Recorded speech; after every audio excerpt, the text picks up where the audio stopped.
Hello and welcome to I Was There, conversations with eyewitnesses to history. I'm Ron Roberson. And I'm Jeff Trujillo.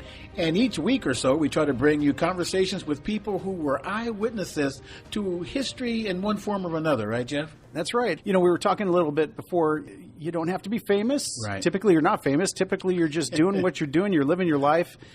And then something big happens. And you might not even realize it at that time. Mm-hmm. But looking back on what you saw, sometimes you go, wow, I was there. Right. And so that's kind of the idea behind this podcast. Right. And we've got people lined up to tell their stories. I mean, this is very common amongst folks that have seen different things. And it could be like the most obscure type thing. You may have been the window washer when somebody famous got shot or something. I don't know. I'm just throwing it out there. But you didn't have to be right there on the scene, right? That's right. You know, and in developing this show, through my life, I've talked to folks, and it always amazes me some of the things that people have seen in their life. Mm-hmm. And so when we and you started talking about this, we said, let's start featuring some of these folks. And we'll start with our friends, and that's kind of how the show started. And it's starting off with a bang. We kind of fleeced, if you will, our different social media platforms. And all the information coming back, the feedback that we've been getting has been pretty positive.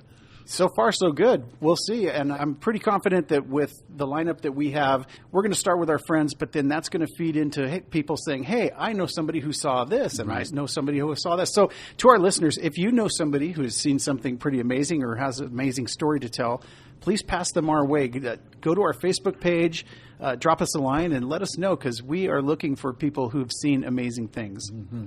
And someone who's seen some amazing thing in his life. I can't wait. This one I've been anticipating for a few weeks now. You got me all excited. And we've got a very, very special guest who has a unique approach and an up-close and personal account of history that was in the making and that's now part of our history in this day and time. That's right. This one is very special to me because it's a gentleman who's been a father figure to me since I was about 15 years old. And I had the pleasure of meeting him back then and working for him and getting to be really close friends with his family. And then in later years, we've stayed in contact, and we've been able to actually do some traveling together. That's what I heard. So throughout those travels, the stories that he's been able to tell me, again, that really sparked an interest in me. And when we came up with this idea, I said, we've got to get this man on our show. Yeah, well, who is the man? And I'm on the edge of my seat. Let's get it going, man. So the man is Bill Spencer. Yes. And like I said, I'll tell you really quickly how we met. When I was 15, I started working at a sporting goods store in my hometown of Bellflower, California, and worked for a great lady there for about a year and a half. And she ended up selling her store to Mr. Spencer. What kind of store was that? It was a sporting goods store. Yeah, it was a small mom-and-pop sporting goods store. And so basically, I was sold along with the store. So, so they got the store, but they got me too. And like I said, from day one, they came in and, it was just like they made me part of the family. And I've felt that close with them ever since, and it's just been an honor to know them and to travel with Bill over the years and stay close with the family. And then I knew him as a sporting goods store owner. What I didn't know was that his day job, he would come in after work. Well, his day job, he was an engineer at Rockwell International in Downey. Wow. And what were they doing there? There was these mysterious buildings in Downey, and come to find out, years later, they were actually building rockets. They were building Apollo command capsules. They were building the space shuttle. There was amazing things going on. Right there in the city of Downey. Right there in the city of Downey. Right in our own backyard. And, yes. I didn't realize it at the time, but I was working for a rocket man. And like I said, as the years went on, I started asking more and more questions. What were you guys doing over there? And some of those stories are really amazing. Yeah. And so we're going to hear some of those today. We're going to hear some today. I'm just shocked at some of the things that we heard in our pre-guest interview, some of the things that went on right in the area where I'm living. I'm living in Bellflower right now, and I had no idea some of these things existed. Yeah. In doing some research, again, for this show, at its height, there was about 35,000 people working just at Rockwell at that Wow. time. And then if you think about Southern California, you had Rockwell, you had Boeing. I mean, there was a lot of aerospace going on in Southern California. And it really built Southern California in a big way. And again, all these things that we would see on TV, a lot of them were being built right there in our own backyard, when we went to the moon and beyond. So it's quite an amazing story. All right. Well, enough of you. I want to hear from Bill. Let's get past me. Let's get to the good stuff. No, great setup, man. No, let's bring our guest in, man. I'm anxious to hear from him this morning. So without further ado, let me introduce Mr. Bill Spencer. Welcome, Bill. All right, Bill. Thank you very much. Thank you, Jeff. Thank you, Ron. Glad to Appreciate have it. Yeah, thanks for giving us your time. And so, like I said, you've been a father figure to me. I mean, you're as close to a second dad as I have. And first of all, I want to thank you for adopting me, even though you might not know you adopted me, but you did adopt me. And so, yeah, let's go back and let's start with, how did you get involved in aerospace? Basically, I was almost the age that you were. You were talking about 15 years old when you worked for Mrs. Shank at the sporting goods store. I was a student at Long Beach State, a mechanical engineering major, and working at Vaughn's meat market. And my dad was an engineer, and he said to me, would you like to work maybe a little bit more in the engineering field? And I said, well, that'd be something I'd be interested in. A meat market didn't look like it had too big of a future for me because I got to go in at 10 o'clock, when everybody else wasn't there just to clean up. So I started in 1959. My father got me a job, and it was called a draftsman. It was called a C draftsman. And that was the lowest engineering classification that a person could get. But to me, it was like, it was heaven. It's something I dreamed of. It's something that when I was 8 years old, my dad said to me, one thing about engineers, they don't talk to their family much about what they do, or even their friends or even people that work for them at sporting goods stores. But we really, so Dad once, when I was about 8, and Dad said, hey, would you like to go with me? He was working at Northrop at the time. And would you like to go with me for we're having a family day? And I'd like to take you. Got some things I want to show you. So it was in Hawthorne, and we were living in Lakewood. So we drove over there, no freeways, and took the roads and got there.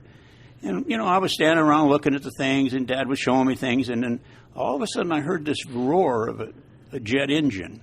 And I looked up, and there was this, looked like a boomerang. And it had two fighters on each wingtip. Oh, wow. And it was a YB-49, which was the first flying wing that Mr. Northrop built, and my father had the opportunity to work on it. My father actually had the opportunity to fly in it. Wow. So we came home, I saw it, I just couldn't believe it. It flew up, and just like a boomerang, it went from horizontal to vertical, turned out and headed out towards Muroc. That's where it was stationed out there, and that's where they were building them. So my dad said, what do you think? And I said, whoa, this is for me. That's what I like to do, Dad. I want to do that. So with his help and his encouragement all along, he taught me, and we did a lot of things that had to do with that. We built models and radio control airplanes, and he taught me how to do drafting. I didn't get to take any classes in school that were drafting, but my dad did. So fast forward to when I'm now, that was when I was 8. Well, now I'm 18, 19 years old, and I'm going to work at Downey. I'm going to be a draftsman. So I said, well, when do I work? And the guy said, you work any hours you want. And I said, well, how does that work? And he said, well, we'll just put down, got a box right here, and we'll put the paper in there and tell you this is what we want done. And it was very, I would say, minimal, but things called like engineering orders, to change things. They would ask me to do those, or drawings, drafting, make some draftings of some pieces of parts that had to be made. So I did that. I started out doing that, and I'd go to work, worked around my schedule. So the end of the summer came, and they said, well, we'll see you next year, come back. So I went back to school. Wow. And I thought, that was sort of fun, but I was at the bottom of the thing. And Apollo wasn't along yet. So when I went back the following year, it was 1960. And 1960 was about when the big movement for the Apollo program. And as an outplay from President John F. Kennedy, this is the one that said, we're going to want to accomplish this. We want to go to the moon. We want to have a landing on the moon in this decade.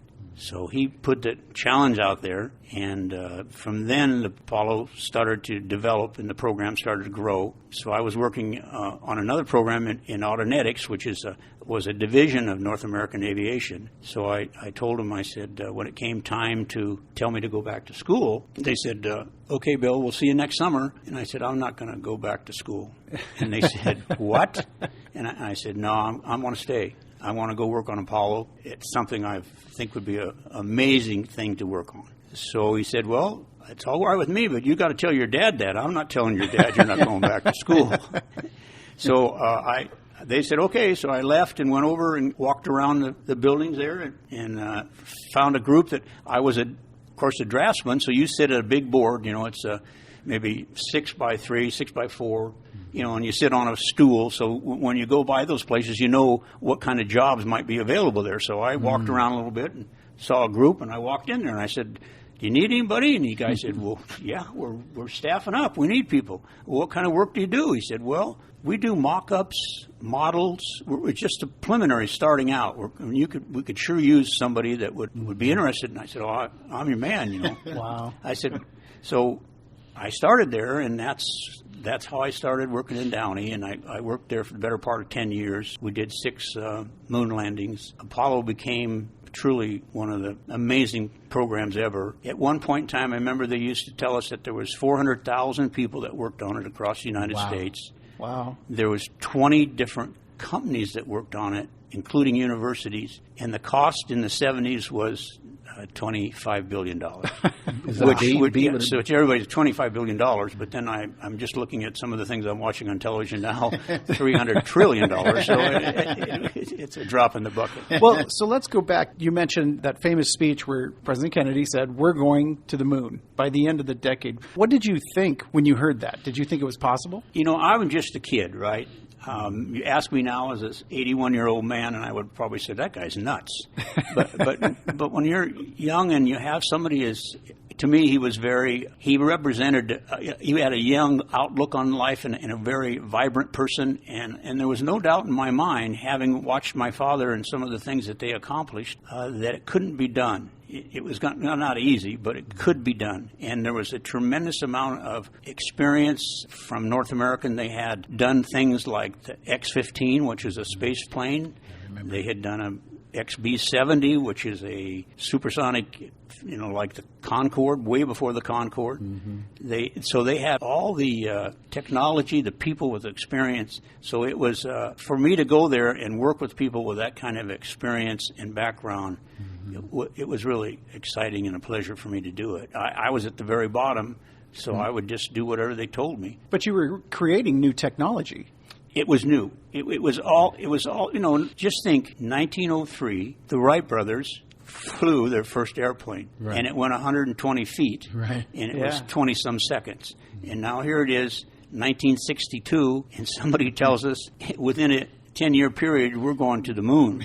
And you go out at night and you see the moon and you go like, there's going to be, and there was no, we never saw a launch of a vehicle before. Right. We never saw that. Yeah. Sputnik was something that everybody said, they're going to be way ahead of us, but we never paid much attention to any of that. So it seems like you guys were all learning together by creating the technology together. The thing about it was there was the senior people that had the knowledge. And one thing I want to say is I've never seen in my life when I went somewhere was the quality and the intelligence of the people that were there. Mm-hmm. There was people from every state. I met, guys were becoming graduates from Alabama, graduates from Georgia, North Carolina, Purdue, you name it. But they didn't know anything about the space program. They didn't know anything, but there was those senior guys that had worked on those programs I told you about, those airplanes that went 700 miles an hour that Yeager had done. So there was all that people to guide us. And NASA had just started, so there was a technical group there that worked with us. Mm-hmm. So we started,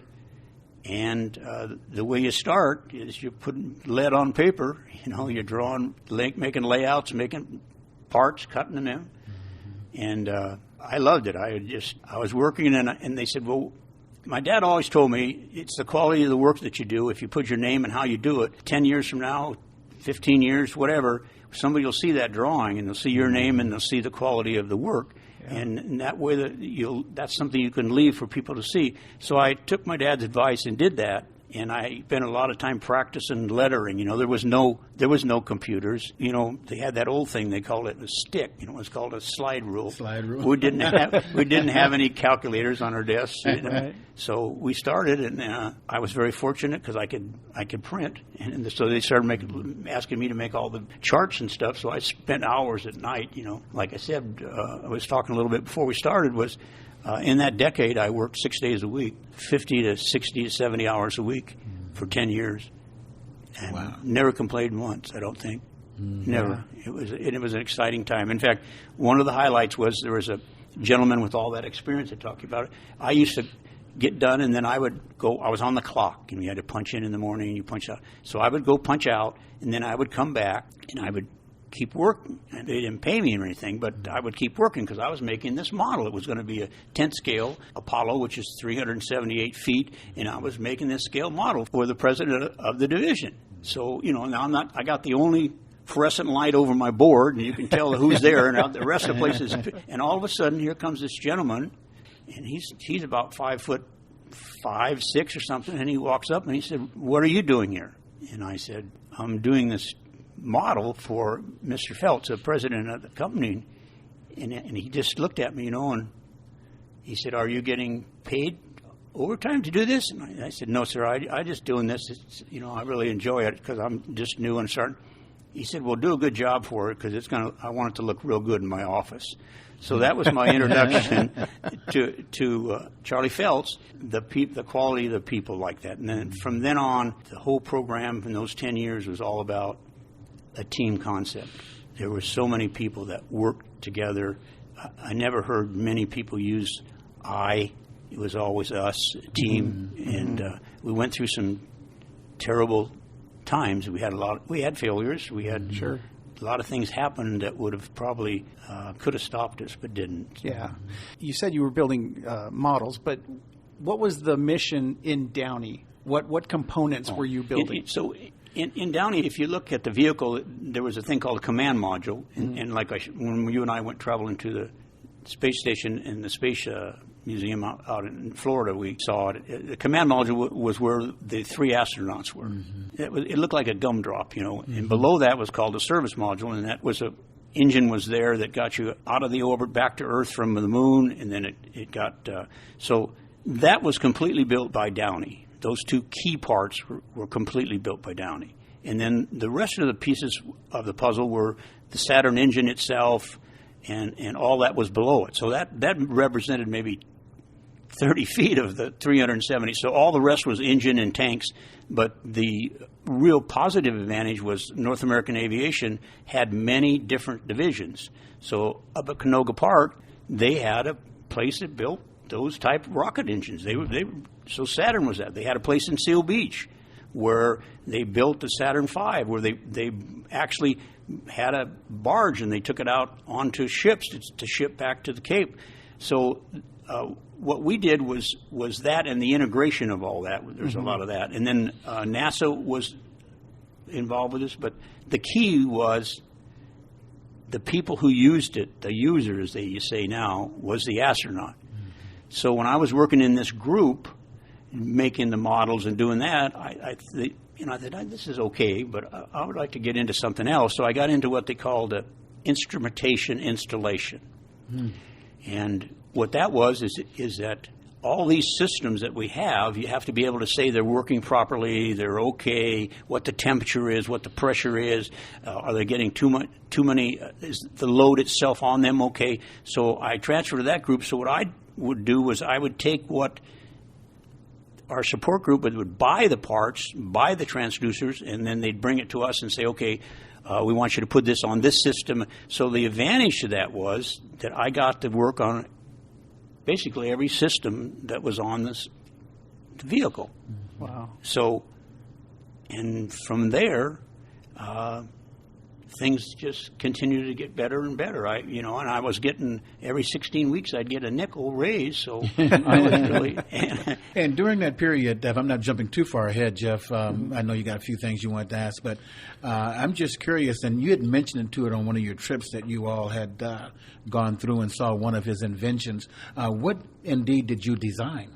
Well, you know what? The word design is more for a person that when you start out, you're draftsman. So what you do is you take and make drawings of a design that a man has. In other words, he comes over to you and shows you this big thing that you have to make this part, that part, this thing. So when I got to the point where they said, this guy might be okay, so they started to pass things on to me, and then I was lucky enough that we had cameras. You needed cameras. So I said, that might be a good job. I'd like to try that. So that's what I started to do. I started working with cameras. And there was a Hasselblad camera. There was a 16-millimeter camera. And eventually we even had our own TV camera. It had a TV camera the astronauts had. And obviously an astronaut could handle them. But at the time, sometimes they're so busy doing things and that they needed somewhere to mount this thing. So when they put it in, they could look out of the windows of the command module, there was 5 windows, 2 side windows, and 2 rendezvous, and 1 on the hatch. So wherever they wanted to have it, we had a camera that would do that for them. So that's how I got to meet them. And I can honestly say I was 20 and they were 30. Most all of them had master's degrees. A large portion of them were test pilots. They were the most amazing people that I'd ever worked with. But I think a good side note is, remember Tom Cruise and remember the attitude he had when he was the pilot? They had that attitude, The need for speed. Well, and they had the right stuff. They had the right stuff. That's right. That's what they were all about. And you really had to respect to what they had to say, because they were the ones that were going to put their lives on the line to do something that nobody had ever done. And that's a key thing. Nobody had ever done this. Just before us was a Gemini, and just before that, was first time anybody, Shepard, the first time anybody even went to the first outer space, but not anything like a moon landing. That was amazing. So yeah. So going back to that camera though that you developed, I remember we were in a museum. I believe it was in. Was it Missouri? I think it was in Missouri. That museum, that was in Oklahoma. Oklahoma, that's what it was. And I remember we walked up and you were looking at something in the display case and you got real quiet. And I said, what's wrong, Bill? And you pointed at it and you said, I made that. Yeah. What was that? Well, yeah, that was a camera that held a Hasselblad camera. And you had to have something that was user-friendly to the astronaut, because he's got gloves on sometimes, and sometimes he doesn't. Obviously, once he gets to the point where he's out of one of the launch environment, he'd take off his suit. But it was just something simple. But it held a Hasselblad camera, which was not made by us, but of course Germany made that camera.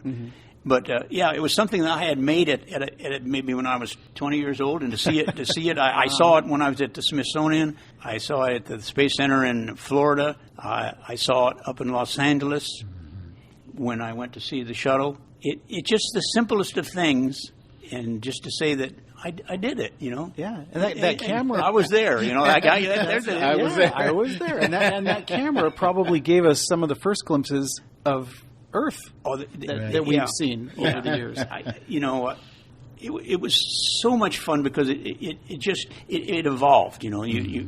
So I remember the first test we got to do. It was a lot of fun, But they said, "Well, Bill, what would you? We need something to put some cameras on this Apollo here, the command module. We're going to drop this out in the back. So out there at Downey, we had a pool, and we had a big tower, and we'd swing the command module up. They'd swing it forward and shoot and go out and hit in the water, So they said to me, we want somebody to put some cameras in there so we can see how those dummies, like the ones you see on the cars nowadays. Guess you can't call them dummies, but anyhow, politically. So they said, so I said, okay, what do I do? And he said, okay, you just put the camera. We've got these cameras put in. So I said, okay, I'll do it. And I said, what happens? And he said, well, come on out there. We'll show you. You're new in the group. We'll take you out there. So I said, what do I do? And he said, well, go down there and stand right down there. You get close as you can to that chain link. You'll see it a lot better. You can see it. Well, I've been set up a lot of times in my life. But I walked up there another buddy of mine was a young guy. He was from Paramount, and we went up, both of us, and guys, this is good. Oh, these are good seats. Look at all those people over there. We really got good seats here. So they dropped it, and about the next thing we looked up, and there was about a 4.5-foot wave coming over through the fence, and we got drenched. I mean, we were wet, and then the bad news was the command module sank. Oh. So what had happened was they had a failure structure.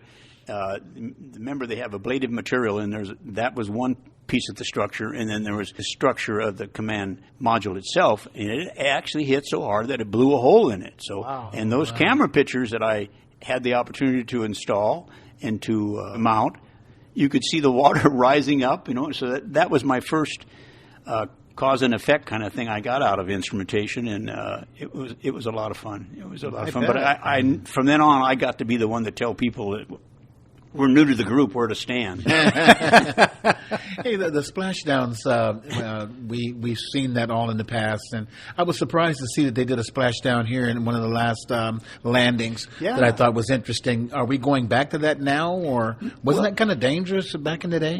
Well, I often thought about that. When you thought about that, well, you think about 1/8 of the world basically is land. 7/8 is water. So, and back in the 60s, you didn't have a lot of software. You didn't have a lot of navigation. One of the fortunate things I worked on later on is the GPS satellite, and you didn't have that kind of thing. So you needed a place to maybe put it, and then you needed a support team to get to it. You didn't want to have it coming into a populated area or something. So that's why they picked it. Now, some of those things you've seen lately, they are doing that same concept, but also with the technology has advanced so much that you can launch a satellite and they're reusable. So they bring them back and they don't drop them in the water. We drop them. We obviously didn't drop on Apollo. We didn't drop that and wanted to lose that, but now they have it reusable, so you don't see as much of that. But when we did GPS, we dropped it in the water, and so something was lost. If we couldn't get the side mount tanks, we didn't get them. But now they have the capability to reuse everything. So that's one of the real advantage in today's market. So going back to Apollo, and it's well documented the successes of eventually going to the moon. But in order to get there, we had to go through some failures. And we all know we lost some astronauts early on, which from what I've seen in documentaries reset things. It sounds like you were there during that time. What do you do when that happens? I mean, how do you regroup? What happens? It was, if you think that we started it in 1962 or so, and the fire occurred in January of 67. So there was a lot going on. A lot had been done. Yeah. A lot of the systems we thought were ready to go. There was what they call a plugs out kind of thing, where they were going to do a complete check. We're going to go right down the countdown. We're going to go ahead and do this. But what happened was there was a spark ignition that caused. There was 100% oxygen. That's what they had been using in the command module. So when that spark in that environment, it caught on fire. Well, they're supposed to have had. Remember, I mentioned the word hatch previously. There's a hatch, and that was supposed to be able to.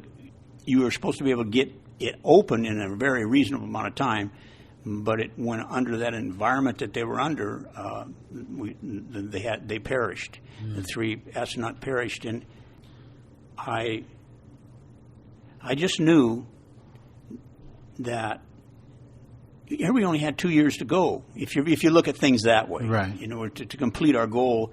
And those guys were pilots, test pilots, and they were amazing, talented human beings. So sort of just regrouped and started over. And I can remember when you looked at what the command module looked like before, and then you looked at it after we started to make those changes to make it better. It was like Hyundai versus Cadillac, it was so much different. It was so much better. The way it looked before was you could see the wiring. You could, we didn't have it closed off. You could see the wiring, and so that if you had one of those big shoes on, or you were pushing and there's only three guys in a closet. It's very tight, and there's the couches and things that they were on. So what we did is we closed all that up, and I can remember going out there and laying in those. And trying to figure out how to do it, and what we should do. And they asked me to go and just simple. I wasn't anything. I was just a guy doing simple things. For a better term, making a cabinet door on a cupboard. That's the way I look. It wasn't anything, but it was extremely important to get it right and do it. But we did all that, and then amazingly, they just got right back to it, and we started going. And there was the intervention of the outside, the politics of all that. I never paid much attention to all that. What was this? Whose fault it was? There was a lot of that going on. But there was the astronaut. I knew some of the astronauts just by saying hi, Bill, how something, nothing. But there was one astronaut that I'd always impressed me. He was sort of a little bit older, and his name was Borman. And Borman was given the job to sort of oversee everything, to get this thing back on the track and get it running and let's do it. And we hadn't been to the moon. We hadn't even been out. There was plans to go there, but we had to pass this test. So what they did was about Christmas time. And Borman, we got it all ready to go. And they said, I think I've watched some documentaries and things, and they said, okay, and Borman says, okay, I'll go. It looks like a figure eight. It flew out and went around the moon and came back. And he was the one that read from the Bible about Christmas time at that time. Amazing that was in December of 68. The fire occurred January of 67. So you take something and you almost completely redesign it in about a year and a half. Wow. And to show that it was ready, that we could do it, he stepped up and did that. And amazing. There's three guys, and nobody had ever been there, so he did it. He went around, came back, and that was the thing that said, okay, we're ready. We're ready. Yeah. So let's get to the moon landing. So what's it like when we finally said, okay, we're going to the moon, this is Apollo 11, where were you when we landed? When you saw that happening and you knew that, okay, let's see if we can do it. I don't know. I have five kids. I have 9 grandchildren. And there's a lot of things that excite you, those things are very, but I hate to say it, but when that happened, I had to be where I had to be. So I went down to Hemet, where my dad was in a trailer. And I shared that moment with my father. Nice. And it was, we were jumping up and down. It was amazing. You saw it on television all over the world. It truly was an amazing feat. I never doubted that we couldn't do it, but I was really extremely so happy when it happened.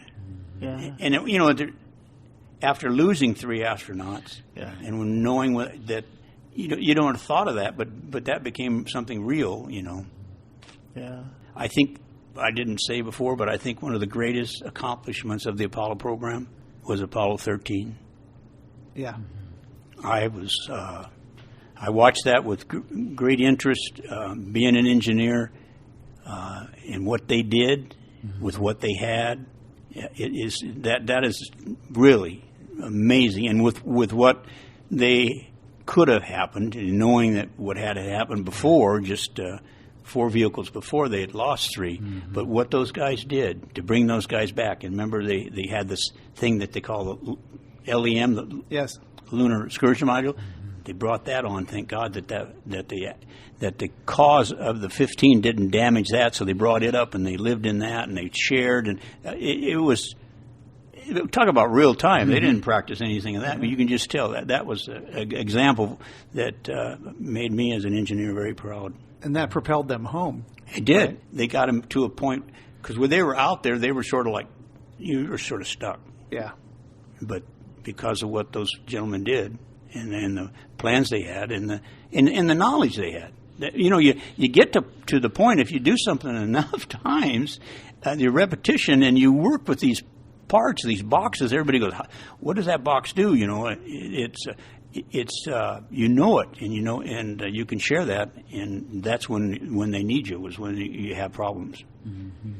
The thing that's interesting is I got to see a lot of pictures because I had worked with them, and I got to see pictures before and really a lot of people or the news or anybody got to see them, so they'd bring me some, hey, Bill, here, did you see this video? Oh, look at this one here. Mm-hmm. So the evolution of that camera thing was I was doing cameras and I did instrumentation, but then when you go to the moon, you remember they said they picked up rocks? Mm-hmm. Yes. So we had to have somewhere to put them, because when you come back, you can't have rocks, flying. So underneath where the actual 3 couches were, we made what we call containers, open out of metal, and they stored rocks. Do you have any idea how many pounds of rocks they brought back? No idea. No. I just looked that up. I just thought, somebody might ask the question, how many rocks did they bring back? And I thought maybe I got 4 rocks, Right. The last 4 vehicles went up, and they were mainly to really check out the moon itself, how it got there, what it caused. So they wanted a lot of that stuff.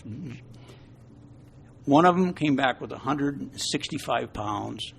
Holy the last one, Apollo 17, came back with 200 pounds of rocks. Wow. Of course, when it's up there, it's 1/6 of that. Right. But at the same time, it just goes to show you that we needed those containers. And I was always hoping when it came back, I would look in there to see if there's, but they were none of them were left. Couldn't grab one. No, I thought that would be a good piece to have, an artifact worth saving. And it's fun to be an ex-engineer that's got to work on this stuff, because as soon as you start talking, let's say it's my granddaughter, or somebody, or let's say it's the 4 amigos from our trips. We're standing there and I'm saying this. Yeah, that's what they're, and that's the ablative material, and it's just a very preliminary knowledge. I'm not the expert on any, but I knew a little bit, and all of a sudden you turn around.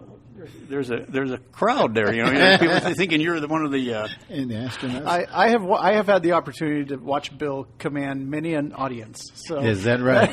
Yeah. I did it when I was in Washington. My little grandson. He was a 5th grader. When you go to Washington D.C. and I went to the Smithsonian, and there was that thing. I said, Scotty, look there. Grandpa did that right there. Look right there. And all of a sudden I turn around. There's like 7, because there's no docents around telling you. Right. They should have that, I think. Absolutely. Oh, it's going to a museum, a space museum with Bill is a heck of an adventure. It's awesome. We have fun.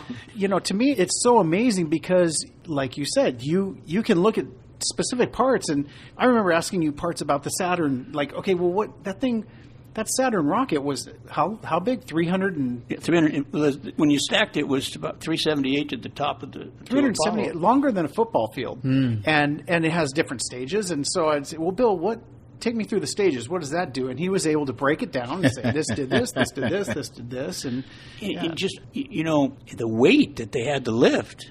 Incredible. And so did you get to see any liftoffs? I got to see one.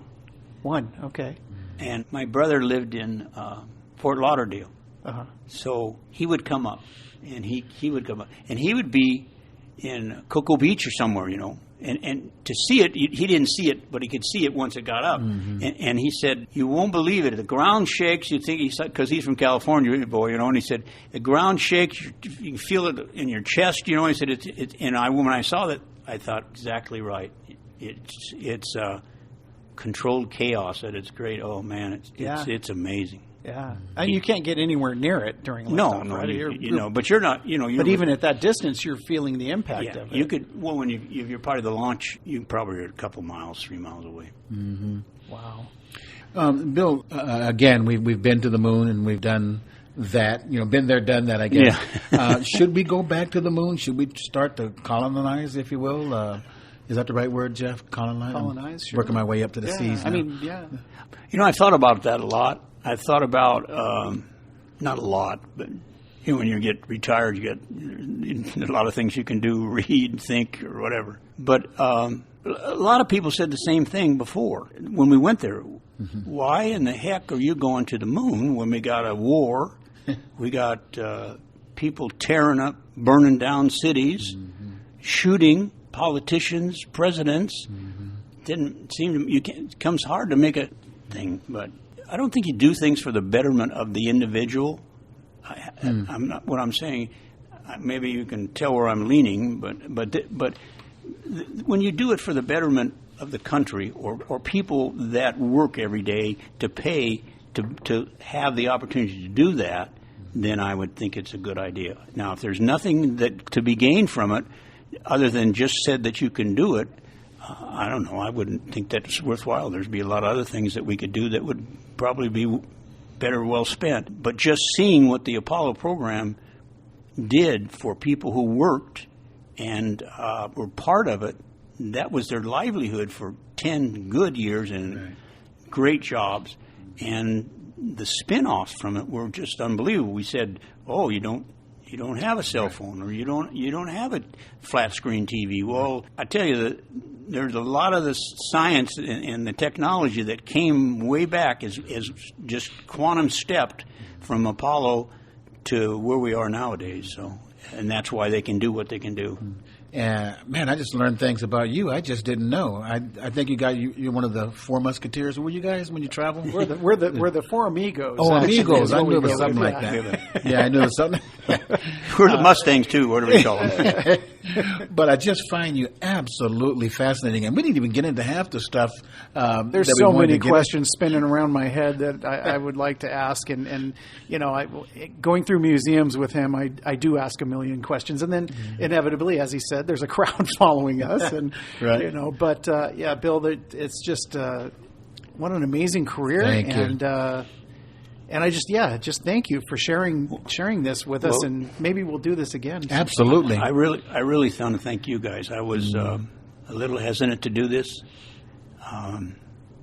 As much as people might think, I am not the kind of person that likes to talk about himself, but this is something that I was proud to be part of. Yes, and I was in everything. I just can't say enough. 52 years is a long amount of time to be able to do something that you love, and I thank you guys. Now I'm going to go look up and see what podcast really means. But I was there. You were there. You were there.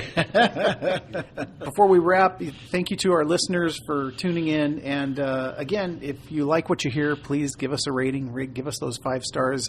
Helps people find us and helps us move up in the queue. So That's that right. like us. Yeah, but we appreciate. Bill, we appreciate your time. We appreciate our listeners. Thank you so much for joining us. Thank you for having me.